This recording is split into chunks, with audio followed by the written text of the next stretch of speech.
নমস্কাৰ, এই মুহূৰ্তত লৈ আহিছোঁ ৰাতিপুৱাৰ কেইবাটাও গুৰুত্বপূৰ্ণ খবৰ। আজি হ'ল 12 ফেব্ৰুৱাৰী। অসমৰ লগত ভাৰতৰ বিভিন্ন প্ৰান্তৰ পৰা কেইবাটাও গুৰুত্বপূৰ্ণ খবৰ যুগুত কৰা হৈছে। এনেসমূহ খবৰ নিতৌ চাবৰ বাবে আমাৰ চেনেলটো ছাবস্ক্ৰাইব কৰি ভিডিঅ'টোত এটা লাইক কৰি দিব।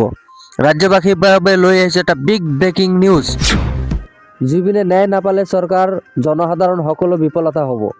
গৰিমা শইকীয়া গাৰ্গে প্ৰকৃত দোষীক চিনাক্ত কৰি উচিত শাস্তি প্ৰদান কৰাৰ দাবী গৰিমা গাৰ্গে।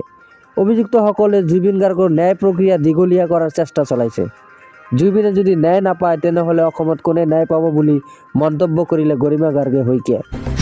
অসম প্ৰদেশ কংগ্ৰেছ কমিটিয়ে আগন্তুক বিধানসভা নিৰ্বাচনৰ বাবে দলৰ সাংগঠনিক কাম-কাজ ক্ষীপ্ৰতৰ কৰি তোলাৰ লগতে জিলাসমূহৰ কাৰ্যকৰ্মকৰ্তাসকলক নিৰ্বাচনৰ বাবে তৎপৰ কৰি তুলিছে। এই অনুযায়ী অহা 14 ফেব্ৰুৱাৰীৰ পৰা লিখিত ভাৰত কংগ্ৰেছ কমিটিয়ে অসমৰ বাবে গঠন কৰি দিয়া হ'ব স্ক্ৰিনিং কমিটিৰ বৈঠক আৰু পৰ্যায় আলোচনা আৰম্ভ হ'ব। চৰাইদেউলৈ বৃদ্ধি পাইছে বিদেশী পৰ্যটকৰ আগমন।